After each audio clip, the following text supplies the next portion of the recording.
First of all of us have just come back from voting.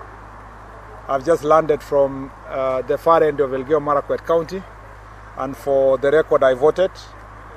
And today is a very historic time, a historic day for us as a people of Kenya. It's an opportunity to exercise directly the sovereign power of the people as provided for in Article 1 of the Constitution. And that sovereign power has been exercised by Kenyans of all walks of life from different parts of the country.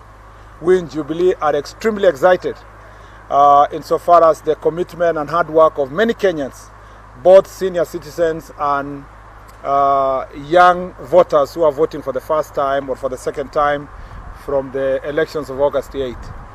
For the record, you know that former President Daniel Arap Moi, former President Mwai Kibaki, the Chief Justice Maraga, the Inspector General of the Police, and so many senior citizens, including former Minister Maina Wanjiki, have come out in public to try to show an example to the young Kenyans that the right to vote was part of the freedoms we fought for, and the freedoms we must protect.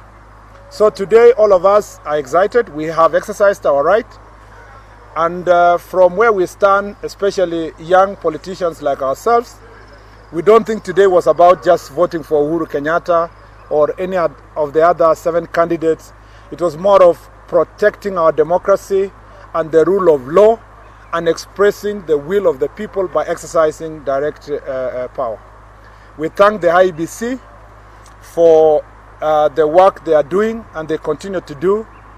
We understand that they are operating under very difficult circumstances caused by our former competitors who are the National Super Alliance. Before they became, they joined Joseph Kony and others as a rebel movement. Our colleagues have made it almost impossible in some areas for IEBC to operate. And we stand here to, in solidarity with all young people, particularly in Luo Nyanza, in Homa Bay, Kisumu, Siaya, and Migori, who have been threatened. Their homes marked. They were threatened not to participate in the elections as presiding officers or returning officers. And we stand here because democracy is on trial. We stand here because the greatest threat to democracy is threats of intimidation and violence as witnessed in those 4 counties. We want to thank the people of Kenya in all the remaining 43 counties, because even where they decided to exercise their right by abstaining from the elections, they did so with a lot of decorum, except to a few places, 1 or 2 polling stations, Mombasa, and attempts of disruptions in parts of Kitui, but and smaller parts of Nairobi. Otherwise, the rest parts of the country have done a tremendous job, with the exception of the 4 counties in Nyanza. We also want to note here with tremendous excitement that unlike what the prophets of doom were predicting, there is no violence in Kenya. There is no civilian who has taken arms to fight his brother or a sister. We, however, regret the incidences that led to the injuries and death and reported deaths, which were yet to be confirmed in some parts of the country where young people were paid to take stones, blockade roads, and attempt to cause violence and block roads, particularly Kisumu to Western roads and the roads in Migori. We regret, and we hope the police, as they continue dealing with these matters, will continue exercising restraint. We also stand in solidarity with the policemen whose lives are in danger because of such acts, and we pray that they will be safe and that both civilians and the police are going to be safe. We in Jubilee condemn in the utmost strongest terms any acts of violence because they are retrogressive and are taking our country back. But unlike the past, particularly 2007, 2008, our country has demonstrated immense maturity, and we want to thank our citizens for doing that. Now, to the matters that have been raised by our colleagues, we all know that the saying goes that he who comes to equity must come with clean hands. I have seen the statement read on behalf of Raila Odinga by Junaid Mohammed that says that the elections were not conducted, that the turnout was less than 30% and so forth. First of all, it's a confirmation that Raila Odinga didn't drop out of the race. Instead of formally dropping out of the race, he worked so hard to frustrate the elections. But his schemes have come to a naught. He has been working the whole day, calling and organizing boycotts, which have failed. And I can say failed terribly. Raila Odinga is a politician who has been there for more than 40 years. Instead of rising and ascending to the levels of Nelson Mandela and many other African statesmen, he is fast and furiously disintegrating to the levels of Joseph Kony. And yesterday was his lowest moment. To announce a national resistance movement, a rebel sort of organization that is meant to, first of all, divide communities and create tribalism and create division among Kenyans. I think, unfortunately, he has irreparably damaged his name and his legacy, and I don't think it can be repaired. Number two is to say that it's unfortunate that Mr. Raila Odinga has taken hostage his community. Instead of his scheme that he wanted the whole country to run away from elections, it has now become clear that it was a tribal scheme to hold only 4 counties not to vote. We welcome the decision of IEBC following the law, and I've always said that NASA were beneficiaries of the law by default, but they never prepared for this very important time. The law is very clear that where there is situations of violence organized as was done by the rebel movement, the law is clear that elections can be postponed. And I want to give you even more juicier part of that law.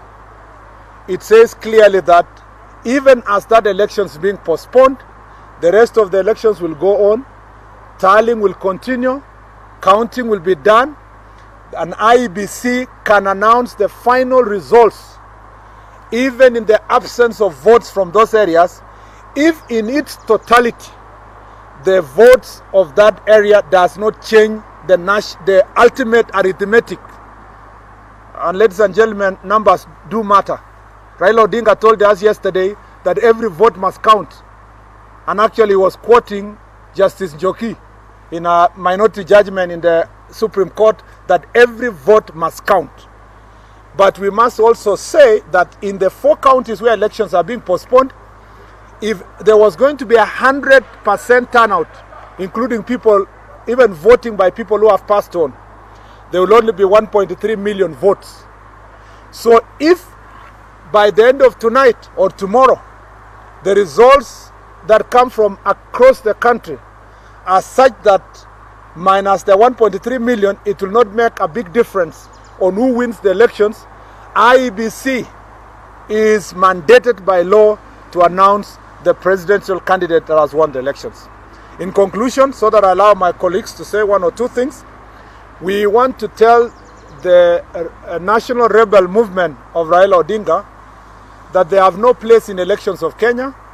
The last time we checked, they were not part of the elections. A previous organization called NASA was part of the elections. They have no moral authority to discuss officials of IEBC. They have no capacity, let alone moral authority, to determine the turnout percentage in Jubilee strongholds or purported former NASA strongholds. As a matter of fact, I've just come from Elgeyo Marakwet, where I can tell you I left when the turnout was already over 70%. And by the time of close of the vote, I have no doubt that all the polling stations in my county will record between 85 and 90% turnout. And that is the same in many other areas I've had. But it is not for me to announce. It is not for rebels like Junet to say anything, because they are completely incompetent and unschooled on matters of elections, because they've never held the elections of the rebel party. They've never held the election of the previous NASA coalition. They have no moral authority to talk about elections in this country. As a final statement, I want to request to the rest of the Kenyans that elections come and go. Politicians, you were here, you journalists, when we met with Wanjala, Junet, and Okoth, and Olwatch. And as a matter of fact, they are taking tea on me. They are waiting for me to pay for their bill. So Kenyans must know one thing, that it is not for politicians. We don't fight. We have come here to state our position. They were here, they stated their position. But after this, we are going to take tea. We will laugh. They will tell us, you did so well today, beyond what we imagined. Our children go to the same schools. When we have problems, we assist each other. When we are in debt, we bail each other out. There should be no Kenyan who is going to die for any politician or will take this opportunity of elections to fight his neighbor, because it adds no value if Murkomen and Junet are sitting in this hotel here taking tea and you are fighting out there for the sake of the same people. So the things I've said here are supposed to be universal. They are not supposed to affect citizen relationships out there. And you saw when Sakaja arrived and Jennifer here, everybody was running to hug them, yet they are in NASA side. So please, guys, Kenyans, forget about violence. Let's just discuss what are the legal issues, what elections took place, and let's move this country forward. I now want to give Honorable Jennifer Shamala, so that the Senator of Nairobi can close. I really, I just, not much to say, but just to echo the sentiments of the Senator Murkomen. Indeed, we have upheld, against very difficult circumstances, our right to vote. There are only two rights in the Bill of Rights in the Constitution of Kenya that are reserved for Kenyan citizens. One is the right to access to information, and the second is the right to vote. Indeed, even the women's liberation movement was anchored in universal suffrage, in the right for women to vote. So to take this right and belittle it is really unacceptable. And it is probably the most important thing we did today as Kenyans for those who went out to vote. Which bill are you saying you will pay for us? Which bill will you pay for us? This is the typical... This is the...